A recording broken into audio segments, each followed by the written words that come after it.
થરાદ પોલીસે બોરડો ગોગા મહારાજ મંદિરમાં થયેલ ચોરીનો ભેદ ઉકેલી 3 આરોપીઓની ધરપકડ કરી છે। આ ચોરીનો બનાવ 13 જાન્યુઆરી 2026ના રોજ બન્યો તો હાલ મુદ્દામાલ રિકવર કરવાની કાર્યવાહી ચાલી રહી છે।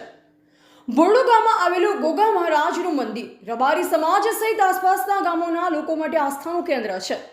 ચોરીની ઘટના બાદ વિસ્તારમાં ભારે ચર્ચા જાગી હતી। ઘટનાની ગંભીરતાને ધ્યાનમાં રાખીને વાવ-થરાદ જિલ્લાના પોલીસ અધિક્ષક ચિંતન તેરૈયાએ અલગ અલગ પોલીસ ટીમો બનાવી તપાસ શરૂ કરાવી હતી। થરાદ પીઆઈ એટી પટેલે માહિતી આપતા જણાવ્યું કે પોલીસ ટીમો દ્વારા માનવીય સ્ત્રોતોના આધારે સતત તપાસ કરવામાં આવી રહી હતી। આ તપાસના આધારે 3 આરોપીઓની પકડી પાડવામાં આવ્યા છે। હાલ આરોપીઓ રિમાન્ડ પર છે અને ચોરીનો મુદ્દામાલ પાછો મેળવવાની કાર્યવાહી ચાલી રહી છે।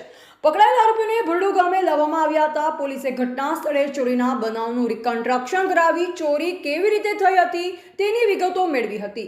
બોરડો ગામના સ્થાનિક લોકોએ પોલીસની કામગીરીની પ્રશંસા કરી।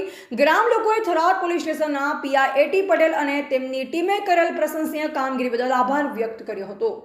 અહેવાલ હાર્દિકસિંહ રાજપૂત।